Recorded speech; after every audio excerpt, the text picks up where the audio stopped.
pray together.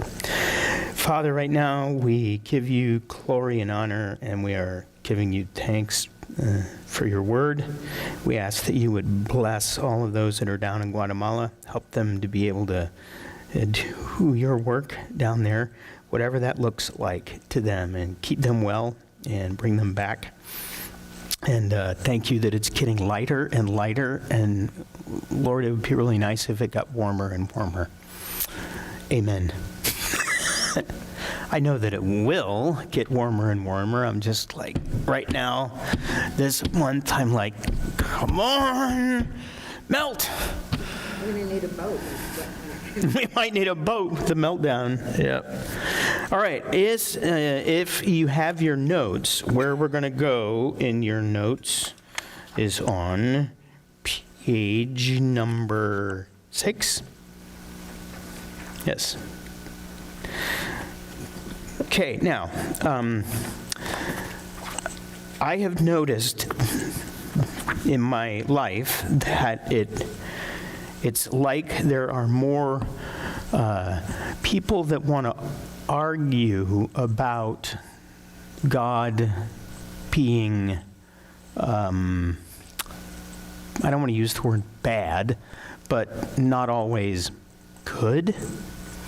Okay, or they want to use the idea of God being good, but good doesn't mean what it normally means to us. In other words, God is the one who brings disaster. God is the one who is the judge who's out to get everyone. And, people, not only believers, but a lot of people out there in the world, that one of the reasons they don't believe in God is because they look at the world around them and they what are their words? If there is a God, then he's not doing a very good job of it. Have you ever heard that? Yeah, he allows evil. He allows evil and yada, yada, yada, and all this. Well, not getting real deep into the theology of that argument, but in that argument, everybody believes that in order that there be God, that he must be in control of everything. And I always want to know why. Why do you believe that? Where did you get that idea? Okay, I mean, yes, he's big and he's amazing and he's the creator and he's the wisest being in the universe and on and on and on and on, but it looks to me like when man and woman were created, they were given free will, which means, by whatever means, God had to let go of any way of controlling his people, which is why we're in the mess that we're in.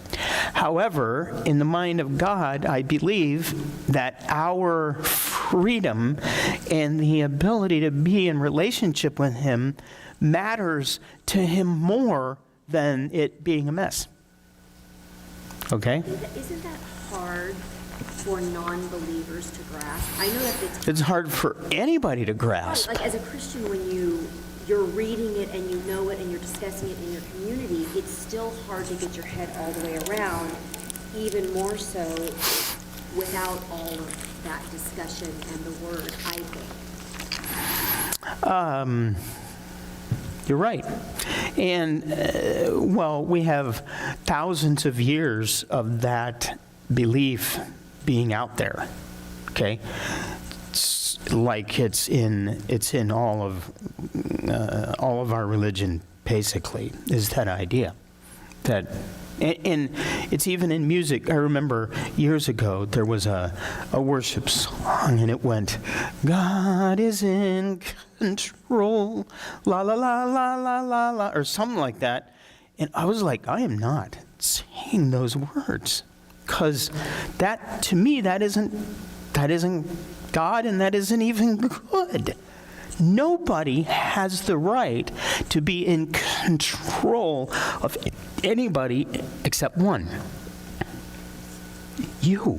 But wouldn't, like with Calvinism, Well, yeah. like that's hard. Calvinism, yes. Theology, but that's basically if God's ultimately, and I mean, it takes away free will, sort of, doesn't it? Yes, it does. It removes it right away. Yeah, Yep, you have none. right. Okay, even your following God and believing in Jesus and all of that, in Calvinism, that's all, God did that, not you. Predestined, it was very. Everything's, yeah. And if you go to the ultimate end of that, it means that God created and allows individuals to live, and he knows that they're going to go to hell, and he designed it that way. Like, it might be that if, what's his name never believes, well, that's God's will. Because everything that happens is God's will. And that's not an Israelite belief. Okay, that's a beginning really with the Romans and the Greeks. They're the ones that brought all of those ideas into religion and made Christianity. And the reason that they had all of those ideas is their philosophers imagined what a God must be like, and they invented what they believe is the ideal model of a God. And that became the God that is the God of the Bible. But what I'm suggesting is it isn't the God of the Bible, and we're going to even learn more of that tonight in what we're going to look at tonight, okay? So, don't get me wrong. I'm not suggesting that God is not the most powerful being in the universe and beyond. He is. Okay. However, he does not control you. Okay? If, there's a lot of arguments why we know that he doesn't, but one example is the fruit of the Holy Spirit in you is what? Love. Keep going. What's the last one on the list? He wants you to have that gift. He doesn't want it, if that makes any sense. He wants it for him, but anyway, all right, we'll look at that a little bit more. Okay, so we're jumping ahead in our notes, and we're on 6. Moses has had an argument with God. Imagine that. I mean, when we began to look at the life of Moses in the beginning of Exodus, it began with an argument, right? God said, I want you to go to Egypt and, announce my word. And Moses was like, no, not me. I'm not your guy. Okay, so there's this relationship that is real wherein Moses believes it's all right to argue with God. Anybody else in the Bible that we've read up to now that did that? That is in the Bible? I mean, it's written about in the Bible? Okay, David later on, but I mean back in the other direction. Genesis up to now. Abraham. Adam did in a way, except Adam lost that one. But you have Abraham. And what is it that Abraham argues about? Saving people. Okay?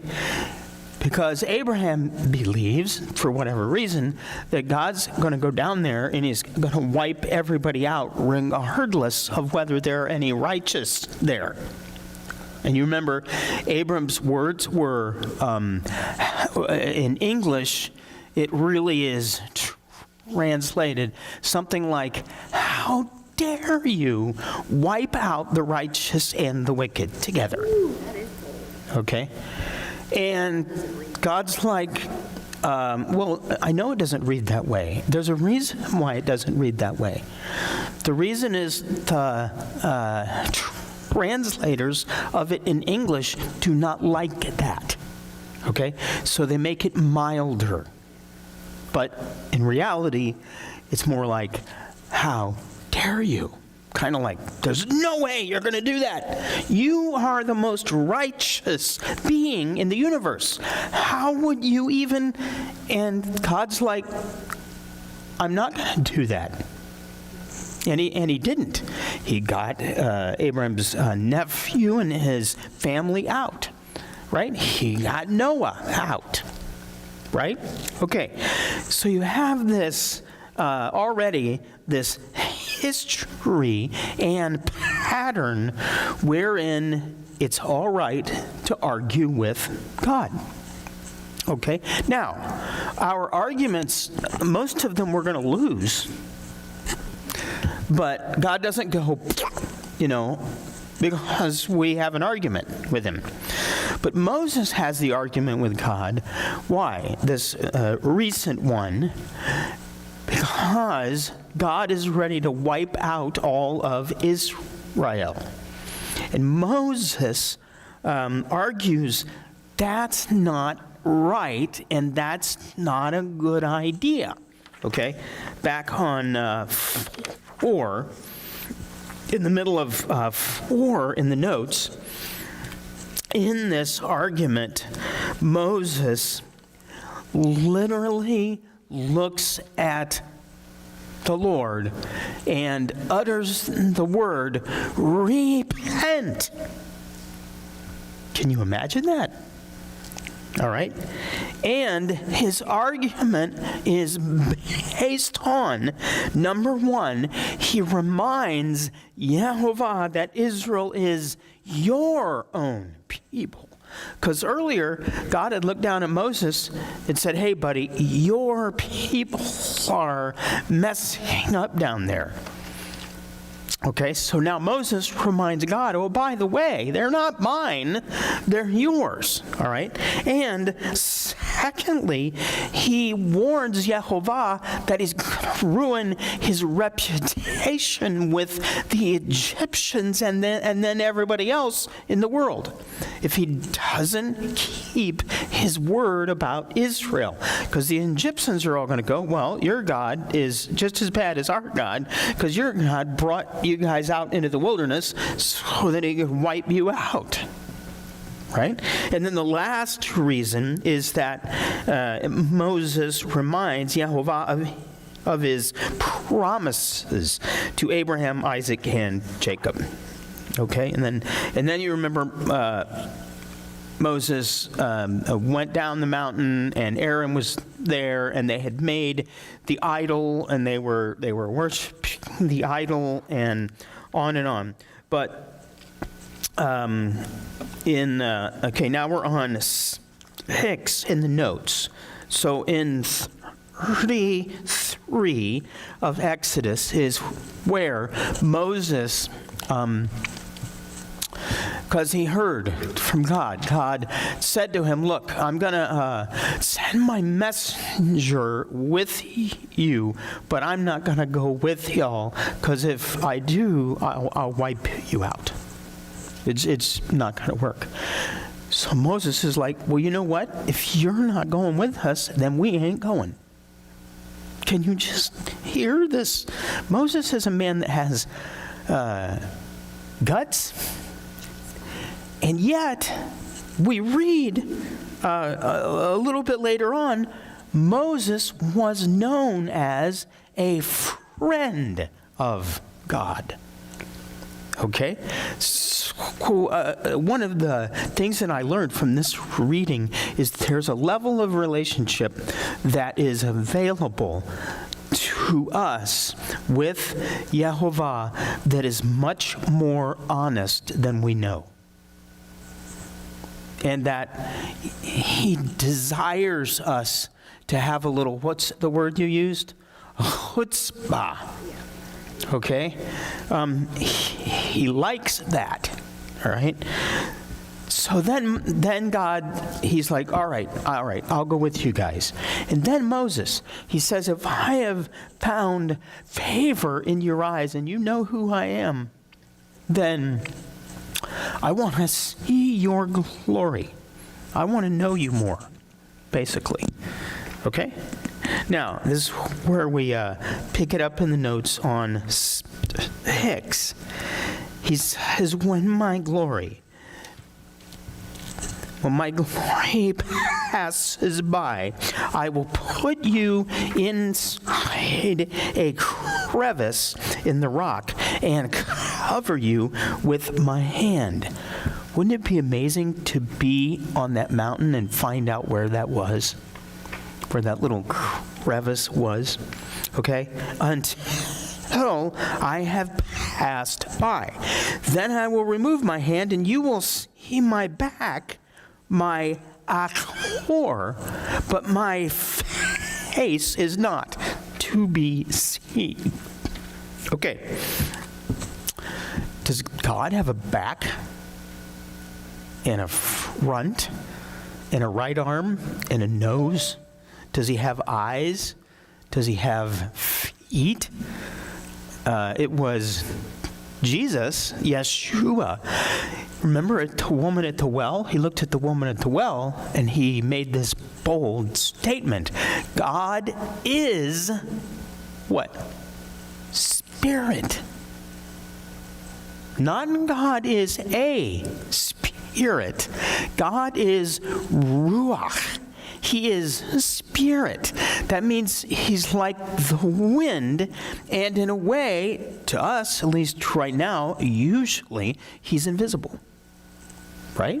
He's in the invisible realm. God is spirit, which is why those that worship him need to worship him in spirit and truth. Okay? But here and elsewhere in Torah, we have God being given like bodily characteristics. Here, it's a back. So what does that mean? What does it mean by his back? You're only going to look at my back. How does it read in the King James Version? You're only going to look at my... Oh, I can't remember. It's like...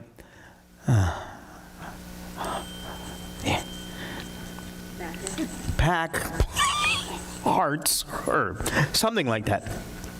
Something that when you're a little boy, it made me laugh. Okay?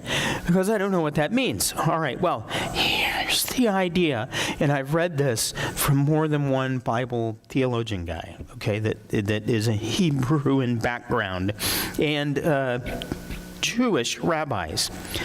What he means is not literally, you're going to look at my back, okay? What he means is, if you realize in the Hebrew worldview, you have what is in front of you, and you have what is behind you. Okay? What is in front of you is what is visible. It's what you know. That means what is in front of you is the past. Okay? Because I can look back and I can look at right where I've been. Imagine you're in a rowboat. Okay? And when you're in a rowboat, you look behind you. You don't look at where you're going. We hope there's another individual in the boat who'll be looking at where you're going. If it isn't, you either have a mirror or you're doing a lot of this. Or you're rowing backwards the wrong way, which you can do. All right? But in general, in the Hebraic mind, what is already happened is in front of you. So what does that mean is behind you? Everything that's going to happen. Your future in Hebrew is behind you. Because you have no idea what it looks like, right? Okay? You have an idea where you're going, but you don't really know what's going to happen and what it looks like. So the idea then is that Yehovah showing Moses his back, he's showing him what is behind him, meaning he's giving Moses a glimpse of the future. Of what? Well, of Israel. of what's going to happen to them, of where they're going to be, maybe even all the way down to Messiah. Could be all of that. I'm sorry, people are texting me and I forgot to put that on silent. And it is my wife. My wife texting me from Guatemala. I guess I need to look at that. But she's asking me a theology question right now. And she knows I'm in the middle of something. No, you don't want to know this question. This is a wild one.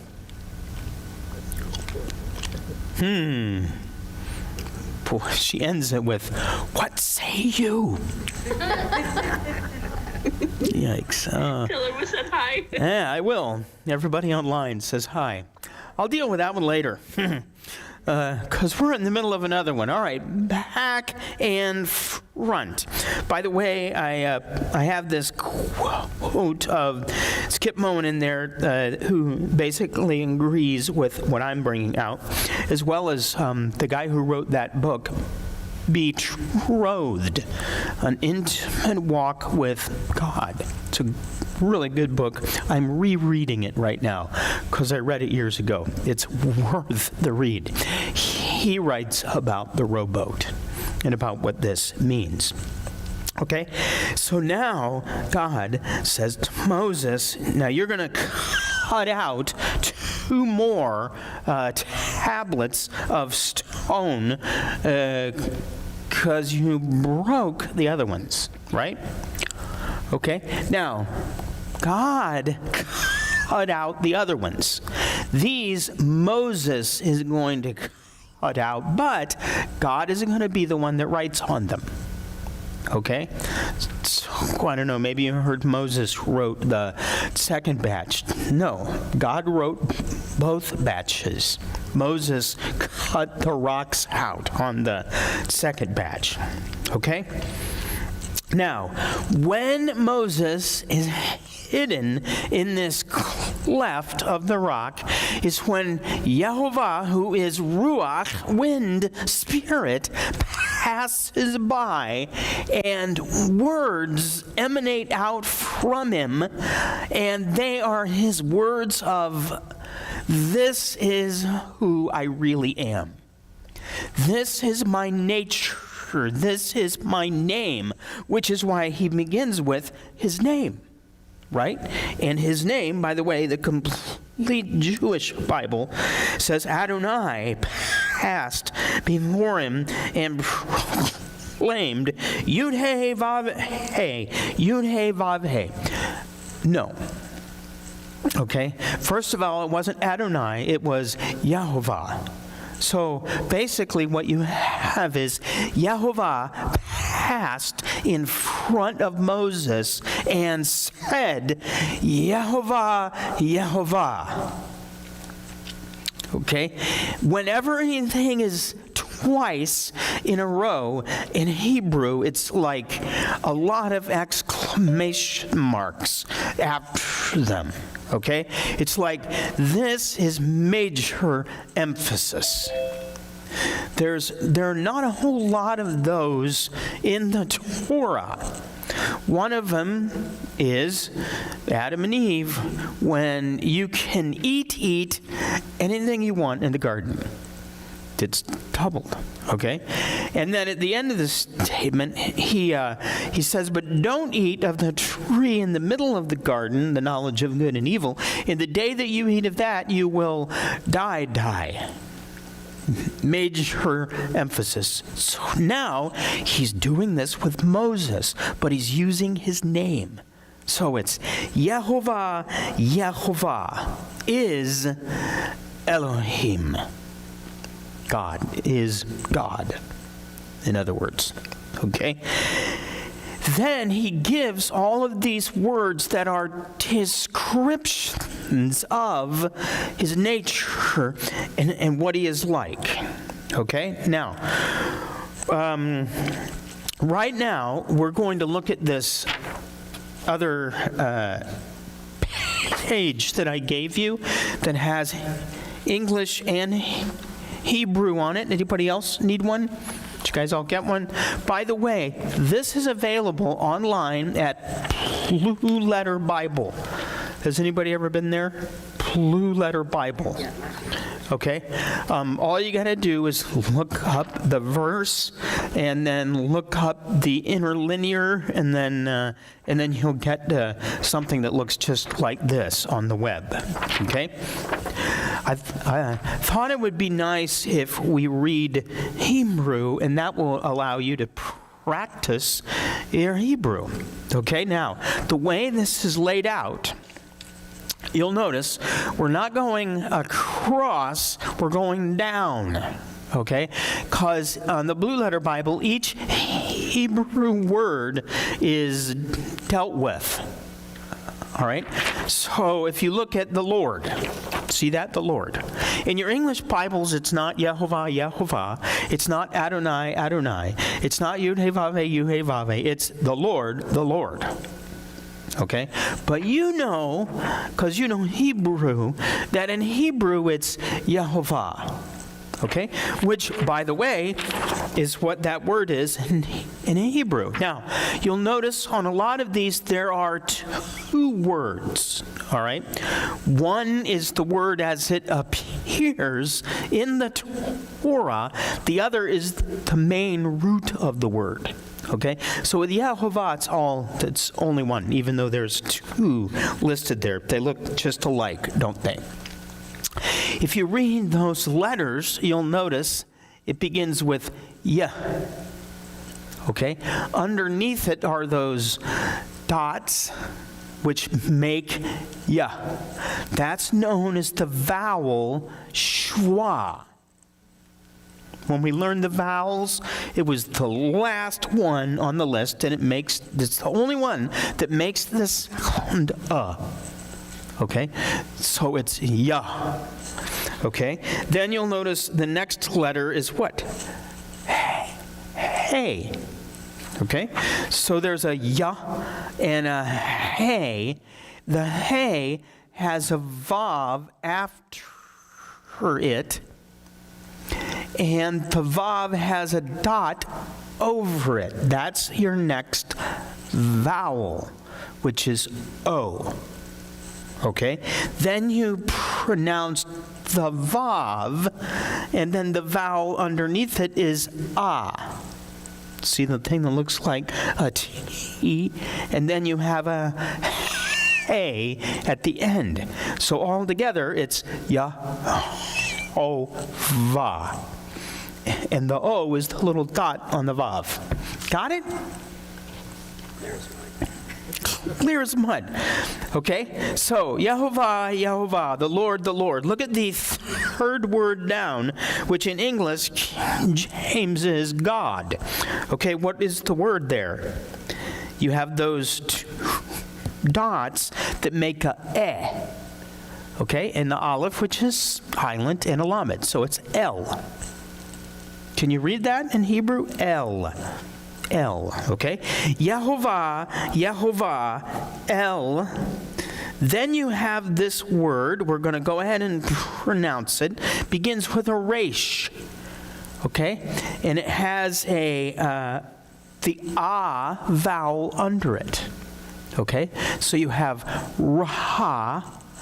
The next letter is, what letter is the next letter? Hate. Okay, so it's going to be Rach. All right? The next letter is that Vav with the dot in the middle, which is a vowel, and it makes a oo noise. The Vav with a dot is a vowel, oo. And then you end with what letter? Mem. So all together now, you have Rachum. Okay? Yehovah, Yehovah, El Rachum. Everybody kind of follow along there?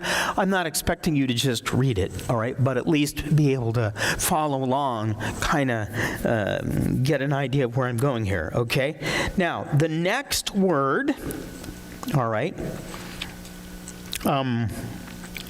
If you look, there's a vav at the beginning of that word. Do you remember what a vav is at the beginning of a word? You remember what that means? It means something. It's like an individual word, but in Hebrew, they connect it on the beginning of the word. Okay? It means and. Vav, and. Okay? So you have a vav, and then you have a word, eight, and an ah. And what's that one in the middle? That's a noon. Okay? And then you have a vav with a dot in it, which is the vowel u. And then you have another noon at the end, which is, remember, the noon looks different at the end of the word than it does in the middle of the word. So that would be pronounced va-hanun.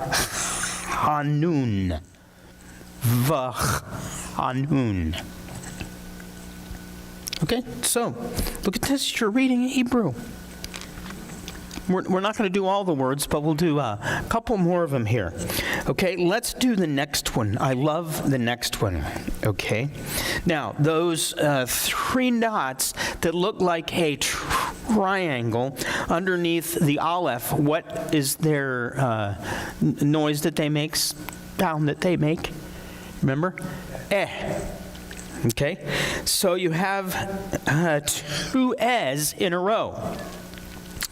One of them, you have aleph eh, which would be pronounced eh. Then you have a resh eh, which would be pronounced re. Put those together, you have ere. Okay? What letter is that on the end? It's one of those weird letters that looks different at the end than it does in the rest of the word. It's a kaf. Okay, which makes a, okay, put those together, you have Erek. Okay, like the guy's name, but that's not what it means. Erek. Okay. The next word goes along with the Erek word, and it begins with the aleph and ah underneath it. And then it has, what's that second letter? Hey. Is it going to be p or f? It's going to be p because it has a dot in it. The dot makes it explosive rather than the other. All right? Then you have a yod. Everybody see that yod? With a dot underneath it, and then you have a mem. Okay, so you know the line underneath the letter is ah. So you have ah, and then you have a yod, which makes it ah, pi. And then you have that little dot underneath it. Do you remember what vowel that little dot is? The one dot? Eh. Or E. Okay, it's like the letter I. Okay, so all together you have apayim. Apayim. Now those two words, Erek and apayim, go together because Erek means long and apayim means nose. Okay? All right, we'll stop that right there, although we're going to look at another word in a minute. All right? And we'll go back to the English. I just thought that would be neat, and maybe we'll do that again next week and finish up the whole list there. Okay, so back in your notes, back in the Bible, in Exodus 34, 6 and 7. Now, this is amazing because basically Jews and Christians all agree that in the Old Testament, in the Tanakh, this is the biggest, most obvious description of what God is like of anywhere else. Okay, and it's his own words, God's own words. So if anybody wants to know what is God like, point him right here. All right. So let's look at these words and what they mean. Now, what I've done is I've made a list down your notes of the word in the complete Jewish Bible. Okay, so it'd be Adonai. Then I have the Hebrew word, and then I have a little bit about what that word means.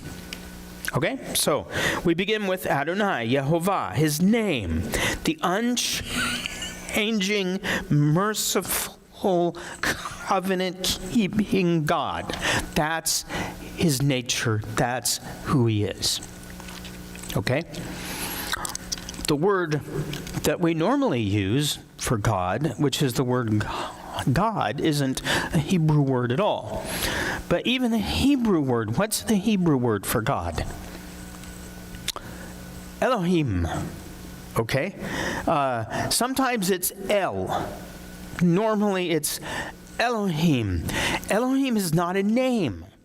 Elohim is a title of a deity or deities. All right? And Elohim is normally used when there's great power. Okay? Yehovah is used when there's mercy and relationship and covenant, and basically God wants to use his name. Okay? Now, Elohim is used in the Tanakh something like 1,500 times. Somewhere between 1,500 and a couple thousand. Yehovah is used over 7,000 times. Okay? So what that means is that in Yehovah's revelation of who he is, he would much rather be known by Yehovah than God. Okay? Not that God or Elohim is wrong, but that if you really want to get to know him and what he's like and know his goodness and have a relationship with him, then you need to know his name. His name is his nature. Right? Okay? Okay. So the first word, Rahum, means translated as compassionate. It is from the root word in Hebrew that means womb. Womb. W-O-M-B. Womb, like the mother's womb. Okay? So in his first word that he gives about who he is like a pregnant mother. Wait a minute.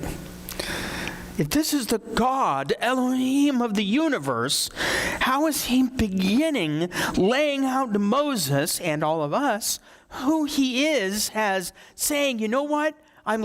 Here's what I'm like a pregnant woman. Well, that kind of throws everything off balance on what we think about what God is like. What does he mean by that? Does it mean that he's about to give birth? Well, in a way, he did. He gave birth to Israel. But that's not what that means. It means, what is other than having ups and downs in moods, what is a pregnant woman like in her relationship with the baby in the womb? What is she like? Protective, like fearless. No, that's not the word I'm looking for. Fearsome in her desire. Now, I'm obviously speaking about women that love and want their baby. All right, because that's what this is about, because the idea of abortion didn't exist in Israel. All right.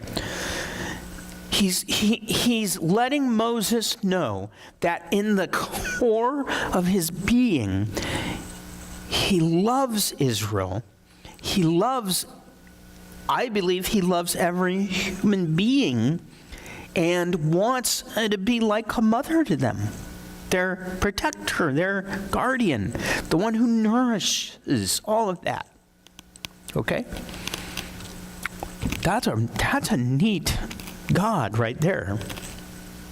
It's not like the gods of Egypt, that's for certain. Okay, that's word number one.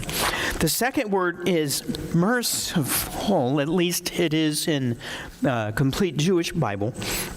Other versions mix up all these words. That's the word Hanun, which means the one who gives grace and mercy and, favor, whether or not anybody deserves it. Okay? If you've ever heard that grace is the unmerited love of God, this is the unmerited love of God. Okay? This is given to everybody. This is what Yeshua was, when he mentioned that God, he lets it rain on the just and the unjust. Sometimes we take that as bad, like it's raining. We're like, rain's on the just. And no, in their world, rain, you need rain. If you don't have rain, you die because you don't eat or drink. Okay? God gives his rain to everybody. Okay, that's this word. Okay, so number one, I'm like a pregnant mother in the relationship I have with the baby in my womb. And secondly, I am gracious to everybody on earth. Okay, whether they deserve it or not. Okay? The next word we read, slow to anger, is that erek apayim, which literally means long-nosed, and you guys already know what that means because we've gone over it, right? Okay, if you're slow to anger, it takes a long while, if you have a long nose, for you to get all flared up and angry. Okay, that's the way it works in Hebrew.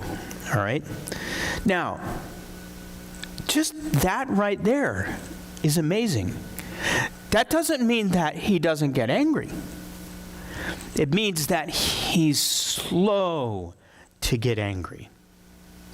And we're supposed to be in his image, which means that all of these words are not only meant to be descriptions of what God is like, but what we are to be like as well. So, tell that to your husband, that he's like a pregnant woman. Okay, the next word is Rav, which means full of, and then this word Chesed, which in a lot of English translations is translated as loving kindness or grace or mercy, blah, blah, blah, on down the line. And it doesn't really mean any of those. Okay? Or it means a little bit of those, but it means a lot more than those. Okay? This is what is unique about that word. And you read it, it's all over David's writings. It's all over the Psalms. You know, bless the Lord, his Hesed is forever. His Hesed never ends. And all about it, and all about it, and all about it. All right? That word, unlike the other word that God gives his rain to everybody, his grace to everybody, that word is absolutely only available to those that are in a covenant of relationship with Yehovah. So if you're not in the covenant with him, it's wrong to believe that his loving kindness is guiding your life. Okay?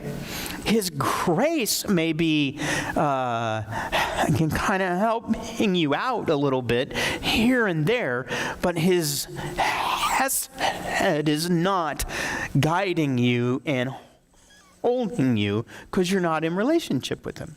right? But sometimes, like, the whole world thinks that God is like that with everybody, but he isn't like that with everybody, because everybody doesn't have a relationship with him. Okay? Are you with me? All right, now, this individual that I wrote about here, Jeff Benner from the Ancient Hebrew Research Center says that the concrete meaning of Hesed is showing kindness by bowing your head. And it's the noun is derived from a word that means stork, because it bends its head down. Okay? So that means God is, in that word, pictured like one who comes down to our level, bows his head down, and gets up near us where we are in order to meet our need, whatever that need is. Okay, that's how that word works. But the only ones that he does that with are the ones that are in relationship with him. You guys. Israel. All right, now, here are some elements of Hesed and what it means in the Jewish Hebrew mind. Okay? Number one is it's relational. That means it's a covenant word. It is a gift, but it's only given when you're in covenant. In other words, Yehovah is exclusive, not inclusive.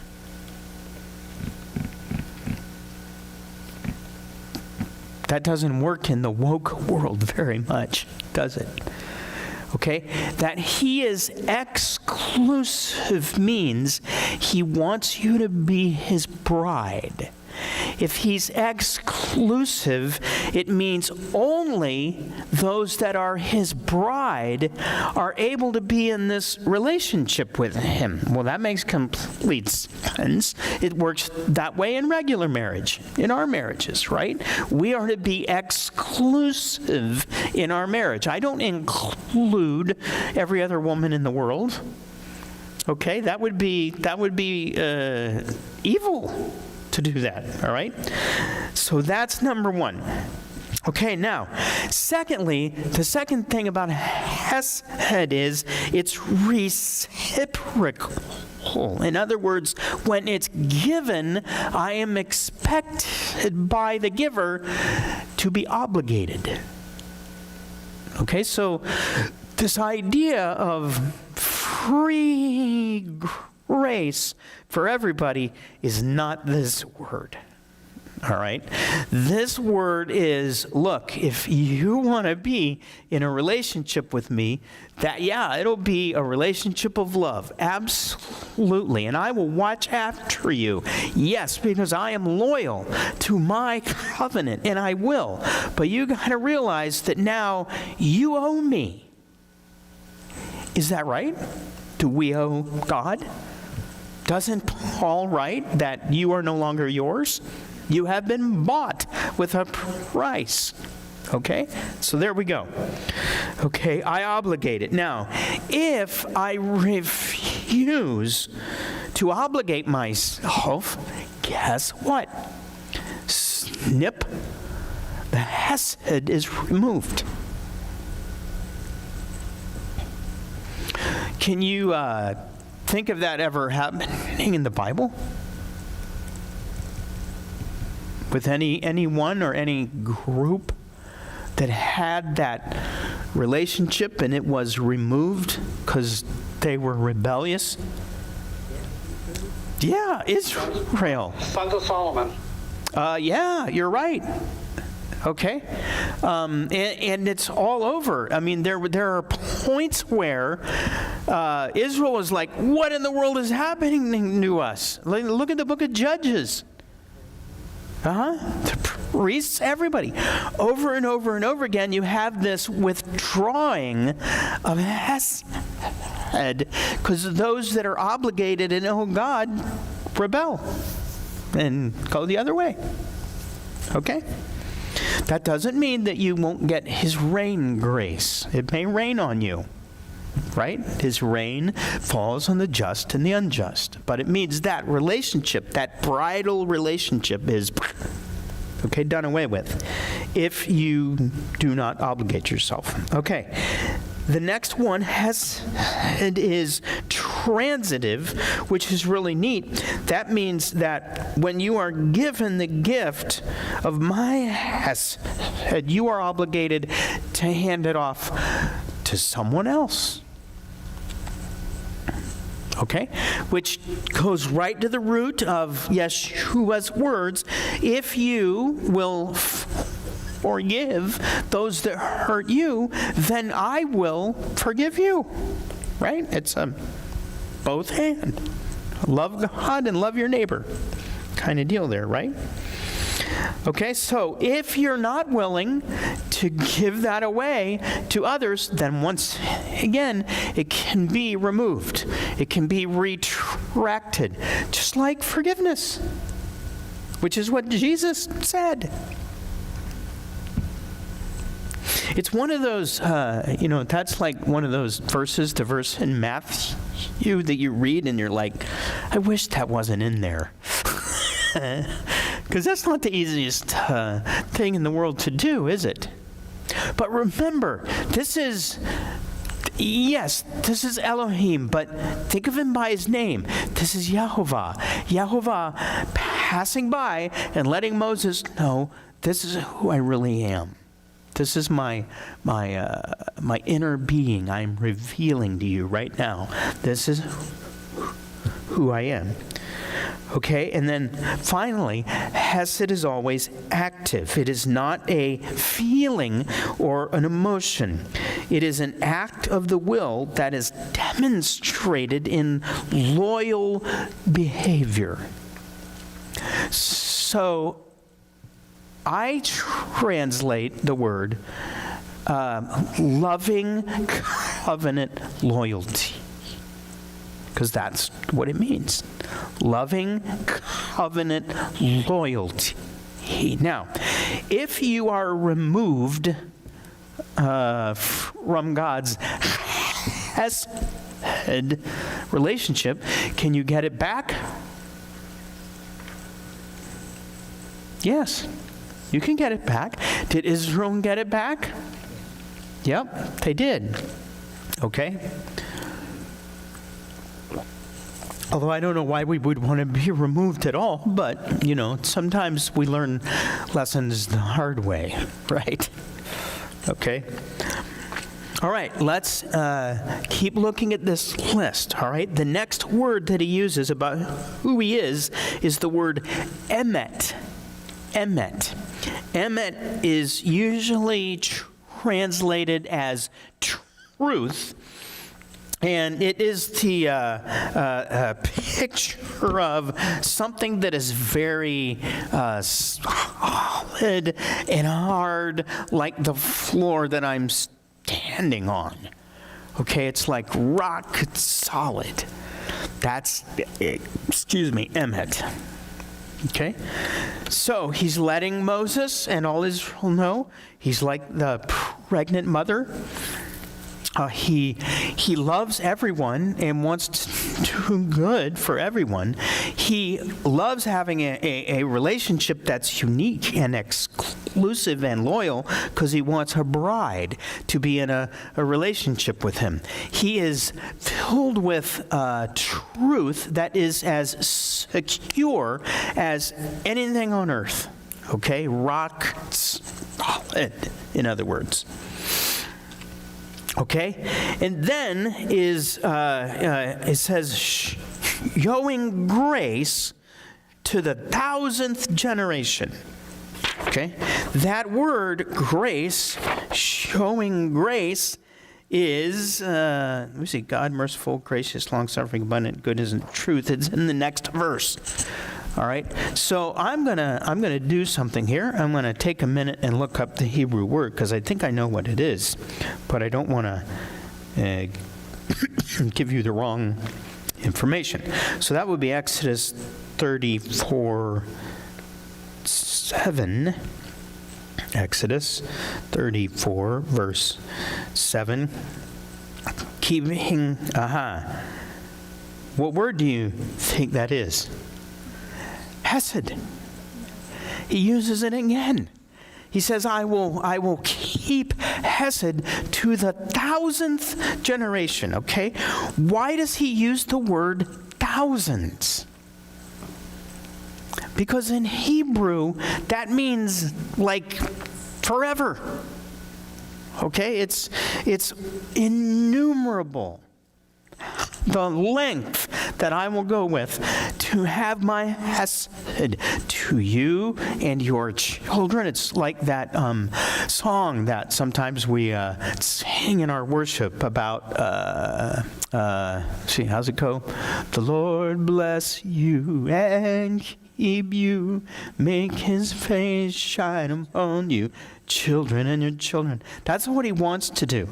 Now, the reality is each of those generations, guess what they have? Same thing you do. Free will. Okay? Sometimes it doesn't reach the next generation because of that. But it's not God's unwillingness to do it. Okay? And by the way, not only is he going to show this loving covenant loyalty to the 1000th generation, but he's going to forgive. And then he uses 3 words. Okay? In the complete Jewish Bible, it's offenses and crimes and sins. All right? Now, there are 3 levels of sin, because there's 3 different words. So all sin is not equal. Okay? 3 levels. One level is Avon. Okay? Avon, like Avon. Avon. Okay? That means it's like a bending in the direction of doing wrong. That's something that might be handed down to your children and your grandchildren in your relationship with them, because you were a certain way. Let's say that you're a dad, you're a man, and you have a fiery temper. You know what? If you have a boy, that boy may have it may not have a long nose like God does. May be quick to get angry. And the reason is, that's the way my dad raised me, to be quick to get angry, right? Okay? That's Avon. Okay? The next one is crimes. That's the way translated in the complete Jewish Bible, and that means rebellion. The word is Parashah. Rebellion. That's like out and out. Yeah, say it out loud. Parashah. Okay? Pesha. That's out and out rebellion. Okay? And then there's the one that we normally think of when we think of sin, and that's chata. That means inadvertent sins, like oops, geez, I didn't realize. Okay? Now, what's very interesting is under all of the Levitical offerings that are given and sacrifices that are given, the one that is the sin sacrifice only covers Avon and Chata, not rebellion. So sometimes if you read closely, you'll read when anyone in Israel who has committed a sin inadvertently and then they become aware of it, then that's that offering. Okay? That offering has 0 to do with rebellious sin. And I think that a lot of us don't realize that or didn't realize that. Okay, so because what happens is we always want to apply that sin offering as, oh, that's the one that Jesus did for us. Well, maybe that was an element of it, but that's not the biggie. Okay? The biggie is, how do I get rid of rebellious sins? How does God forgive me for that? It's not in the sacrifices, believe it or not. Okay? So what is it in? Is there anybody that you know of in the Bible that was forgiven by God for a rebellious, out-and-out, blatant sin? And how were they forgiven? Can you think of anybody like that? David. Okay. How was David forgiven? Repentance. Yes. Okay. That's a good answer, Matthew. You guys all hear that? Repentance. Okay. And it's not only I wish that I had never done that and this was wrong, but it's a repentance that leads into a relationship. Okay? There was no offering made because there was no offering that would do any good in that circumstance. Yes. His son died, though. Yes, he did. Consequence is what that was. Would that be visiting the negative parts on the... No, I don't think it is. We'll get to that in a second, but I don't think that's what that is. I think what that is a direct consequence of his rebellion. Okay? All of our rebellion has consequences. It's built into the system. Okay? But we'll look at that in a minute. All right? Now, here's the good news. We were talking about this. I was talking about this with some guys at lunch today about in the book of Hebrews, where Hebrews brings up the difference in the, quote, old covenant and the new covenant. And one of the main differences is the new brings about a opening of the door, if you will, of the forgiveness of rebellious sins. Jesus died for those. Okay? Now, the next line we read is, yet not exonerating the guilty. In other words, not just letting it all happen and let everybody go. No, people who are guilty will have justice, right? Now, do they always have justice in this life? No. It's one of the things that makes David really angry, that he writes about over and over, is like, when I look around me and I look at the way wicked people are rich and they're well off and they're nothing ever happens to them, and it's like, God, where are you? Aren't you the righteous judge? And the answer is yes, he is the righteous judge, but remember, he's like a pregnant mother, and he's long-nosed, and so he's not going to judge like we do, because ours is right now, snap, get it done. Okay? His is not like that. Why? Okay, he allows, you mean the cup of evil? Allows a cup of evil to fill up, like in Revelation, till it overflows. Why does he do that? Attempted for reconciliation, repentance. Yes. Okay? You guys are saying the same thing. Because he wants them to repent. Whoever it is. Okay? All right, not exonerating the guilty. All right. Now, the next line has been one of the most confusing lines in the Bible. Okay, so I can hit this at a couple of different angles, and this is where I'll go with it tonight. All right, this is David Stern is the guy that translated the complete Jewish Bible, and this is his translation.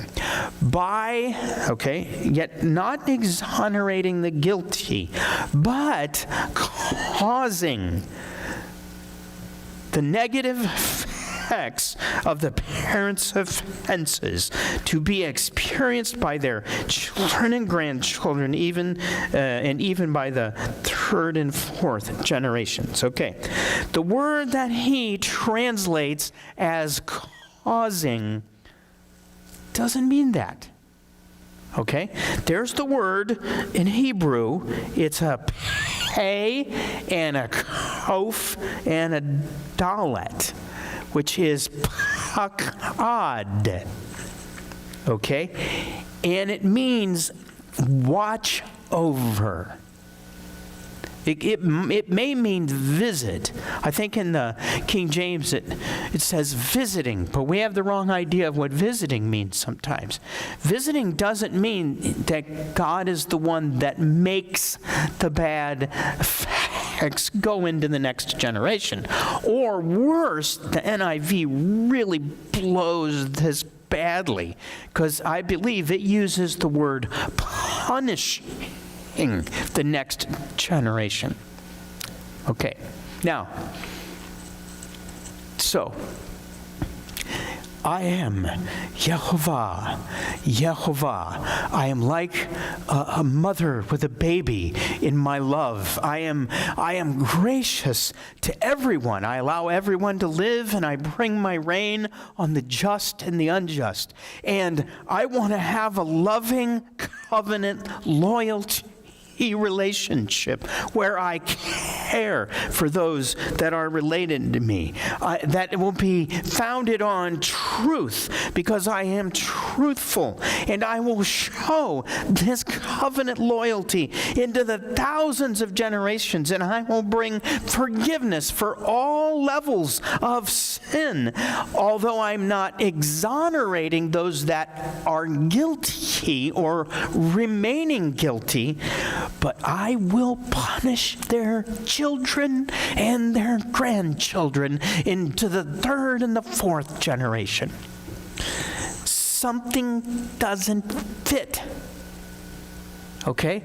Something makes me go, we've got to be reading that wrong, or there's got to be something wrong in the translation, especially when later on in Torah, in Deuteronomy 24, okay, you have this law that fathers are not to be executed for the children, nor are the children to be executed for the fathers. Every person will be executed for his own sin. In Ezekiel, this isn't written in your notes, but in Ezekiel, the prophet, he says, no longer are you guys even supposed to use the idea of he talks about sour grapes, but he goes on and he writes, everyone is responsible for their own sin, not their fathers or their grandfathers. Okay? So, if you look at that word, and I looked in about 12 Bible translations, and I have not yet found one that translates it the way that I do. Now, please, I am only one guy. Okay? I don't know as much Hebrew as the Bible translators do either. But neither am I as influenced by the religion of Christianity as maybe they are. Get what I'm saying? Okay? But the way that I would translate that verse is, he doesn't exonerate the guilty, but he will watch over all of the negative effects of the father's descends on the children and the grandchildren to the third and the fourth generation. So he's, rather than the guy that's doing it, he's watching over them so he can limit the damage. That goes along with the rest of his self-description. Okay? That he wants to limit the damage.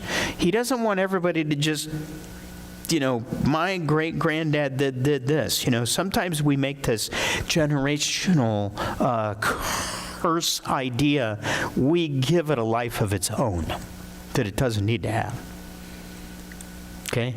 If you have something in your background or your family that's a generational curse, deal with it in the name of Yeshua. It's done. Don't ever go back. You don't have to. It's not like this monster hiding in the closet that's always going to be there. Shoot the monster.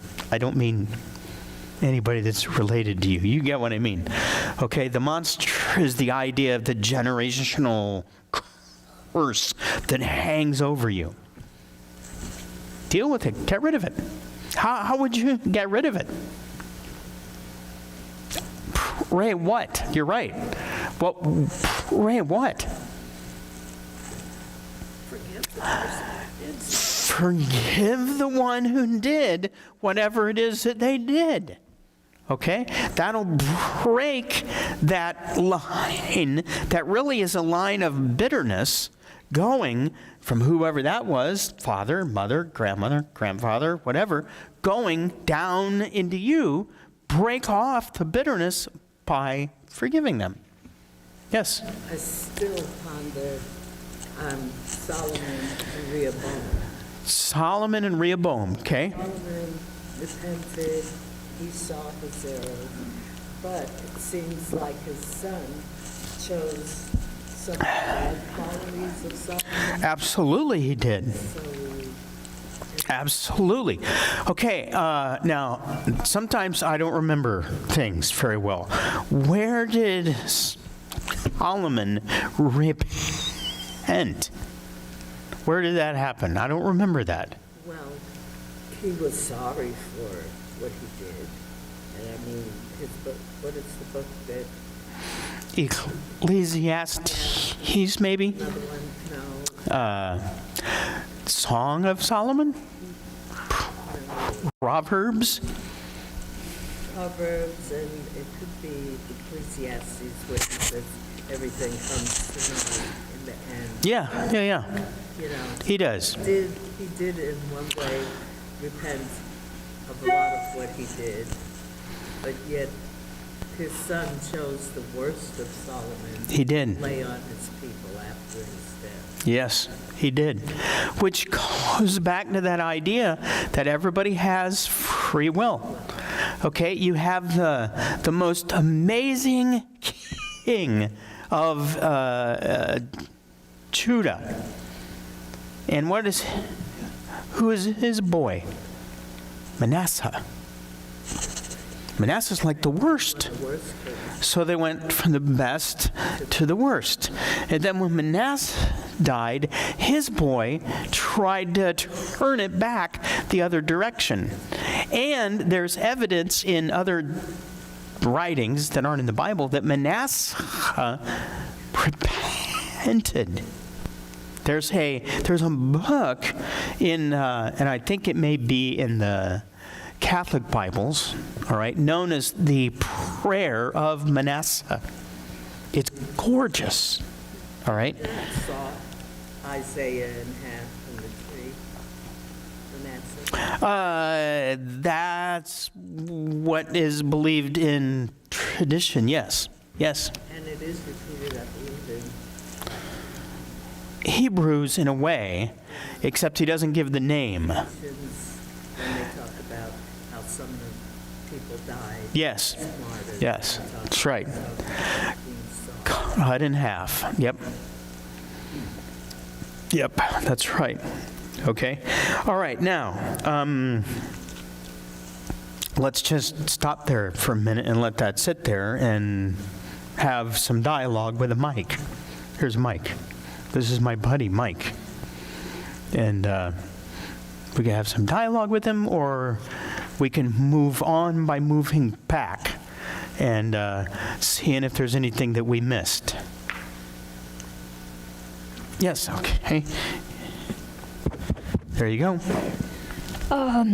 Speaking about that word pakad, I did some reading, and it was translated to mean that the Yehovah would take into account the sins of the parents, knowing that the children and the grandchildren are going to pick up on the characteristics of their parents and grandparents. Yes. So the Lord will take into account how it affected them in all walks of life.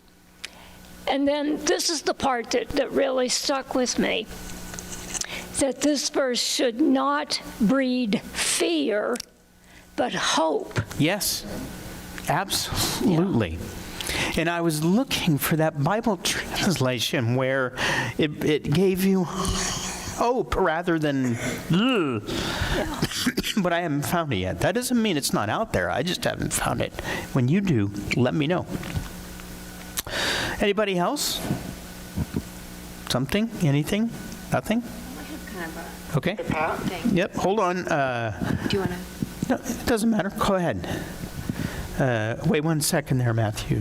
Going back to where we started. Hold that up. With God and when Abraham argued with him over destroying the righteous, and Moses arguing with him over destroying Israel.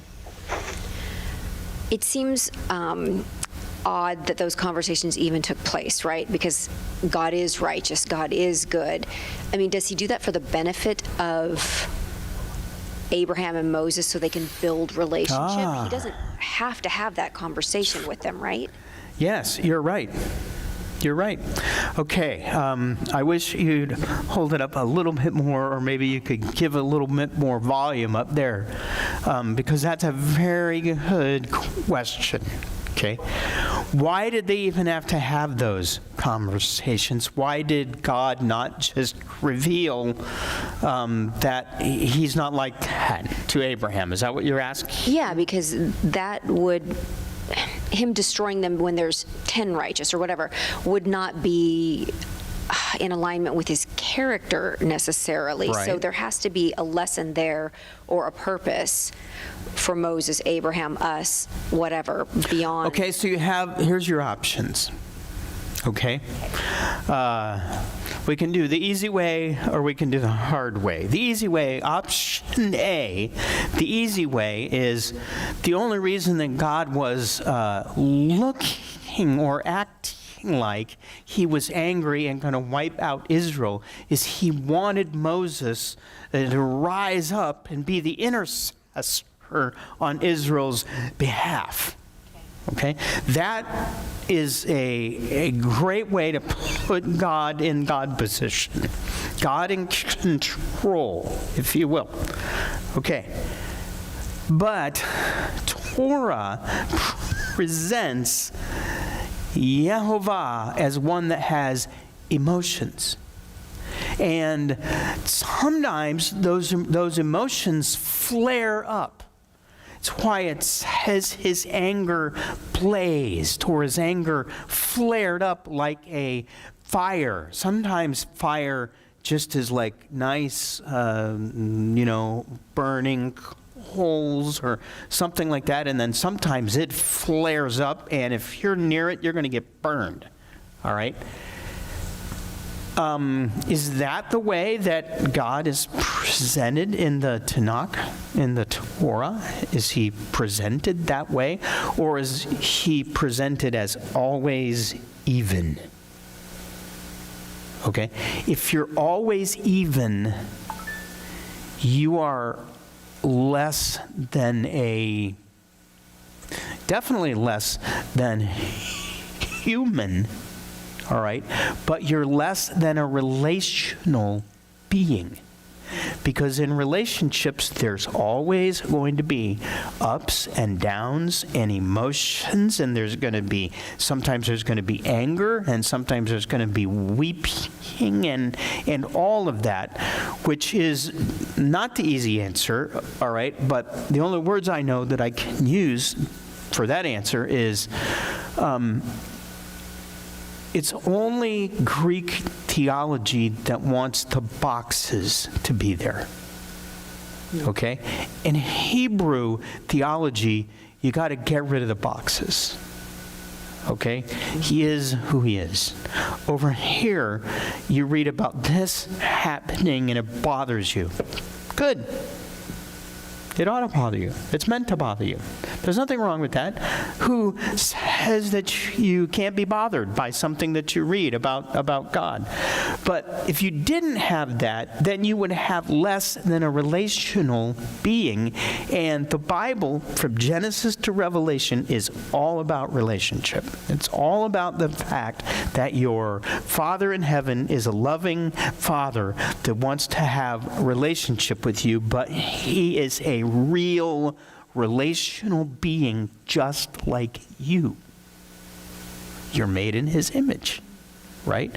So in order to have relationship, we have this idea of God that is based on the Greek idea of the word perfect. God is perfect. You are perfect in all of your ways, which I agree with as long as you define what you mean by using that word. Okay? What does it mean? It means that he never has it in for you in any bad way. There's nothing in his heart that wants to hurt anybody. It's not his desire. It's not there. Okay? He wants a relationship with you and everybody else. But you have to realize in that relationship, if it's going to be real, there's going to be this going on. Right? And it's got to be on his terms. He set the boundaries for the relationship. Yes, of course. Yeah. It's got to be on his, he set the boundaries. In other words, if you don't do this, then I'm not going to do this. Okay, now, is there anybody in the Bible, here we go again, is there anybody that we've read about up to now that looked at God and said, God, if you knew this, then I will follow you?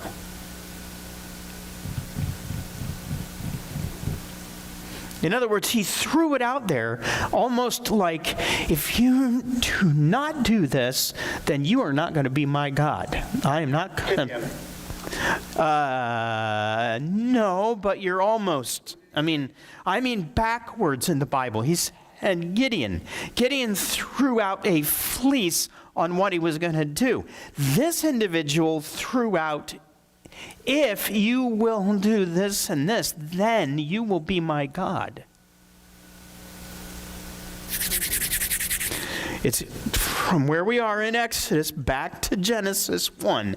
Somewhere in there you got a guy. Okay? Those were his words. These are Abraham, Moses, or Noah. It's not Abraham, Moses, or Noah. Adam. It's not Adam. Jacob,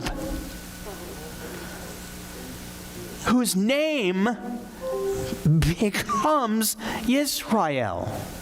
And what does Israel mean? One of the meanings of Israel is one that struggles with God and wins. Whoa. He's seen the face of Okay. God and lived too. Yeah, there's another one. Okay, there's another one. Over here, it's like this, and over here, it's like this. And what happens is, because we're Greek in our minds, we don't know how to live with inconsistency. Because to us, that's not perfect. Well, in the Hebrew Bible, they have no problem with an inconsistency here and there. With, you got to hold this, and you got to hold this. You hold them together. Okay. We could do that, Anyway, did that help? Okay, Matthew, are you there? Yep. Okay, hold on. We're going to bring you the mic. All right, go ahead. First of all, can we turn the mic up a little bit? It was hard hearing both the previous questions. Okay. But then, when you went back and looked up the Hebrew word and found it was hesed, Yes. was that a double hesed, like No. Yehovah? No, it was not. Okay. It was only one. Yep, that's a good question, but nope, it was only one. Okay, the bottom line is that our God, our Elohim, is much more a living being than we know. He's more relatable than we know. He wants that relationship more than we know. And we, all of us, including me, we have been influenced by religion to a point that we're not quite sure about this relationship aspect. Okay? Now, I'm not suggesting throw off all religion and all tradition or anything like that, but I'll give you an example, excuse me, of what I'm thinking about. How many of you watched the movie that we had at Sukkot, Ushpazim? How many of you watched that movie? Okay. You're the only ones? Did you watch it? You weren't here? Oh, okay. Well, we need to watch it. We need to watch again then. In that movie, the guy, he's learning to be a rabbi, a Jewish rabbi. Before, he was a criminal. Okay? But his wife doesn't know that his buddies that come to visit him are criminals, which means he hasn't revealed who he is to his wife. And the reason he wouldn't do that is because he doesn't want her to leave him, right? Okay? But they have these moments where things happen and he prays. And he gets angry about something. So they're like right in the middle of Jerusalem, on the streets of Jerusalem. This guy's wearing all of his religious outfit and his tzitzit and his yarmulke, and he's got the big long beard and everything. And something happens, and he gets so mad, so angry. But his rabbi, earlier that day, looked at him and said, "Don't get angry. It's wrong to get angry, and especially not during Sukkot." So he's standing there, and he gets so angry, and he goes, and he runs. He runs away from the guy that made him angry, okay? And he runs into the woods, and he's like, "Jah!" like this, but he's not going to get angry at that guy. And you come to find out that this guy's relationship with God is just like that. Okay, where he prays once he goes out in the woods and he's all alone and he prays and he needs a miracle. And rather than kneeling and folding his hands and saying, "Father in heaven, most holy, righteous one, I pray that you give me a miracle," and he doesn't do that at all. He stands up and he starts yelling. And then he starts singing, and then he starts yelling again, and he starts beating his breast like this, and he's like, "Ah, we need a miracle." He's just giving all of his emotion up like this. That's a relationship with God. And he got the miracle, okay? The moral of the story. The moral of the whole movie? Yeah. It's about relationship. The moral of the whole movie is that Sukkot is about relationship. It's not only relationship with God, but relationship with others. And the name Ushpazim means the guests. Because the movie is all about these two former crime mates of the guy that's learning to be the rabbi that show show up to he and his wife's sukkah during Sukkot, and they abuse the relationship and abuse their hospitality and everything. And there's one point where he goes to his rabbi and he's like, these guys are in my coming to visit. They're in my sukkah and they're not good, and they're not good for our relationship. And the rabbi looks at him and he's like, that's wonderful. That's exactly what this is all about. Inviting and being hospitable to guests that need, Adonai in their lives, right? English in this movie, or is it all All Hebrew. Hebrew captions. Yet his wife was very hospitable. She was very hospitable. The guys tore it up.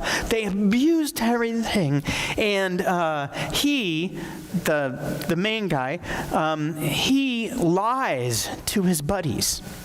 He's like, well, we're going to need to leave now because we got to go over to my wife's and my in-laws, and we're going to be a couple days with them. So we'll see you later. So they leave. And then he and his wife come back, and they're sitting in the sukkah all alone, and they're like, that was not right, was it? Even though I'm sitting there and I'm going, that was brilliant. That's a great way to get him out of your house. But he's like, that just went. And then the guys come back. Boom, they open the door like this. And the guy's like, did you lie about where you were going?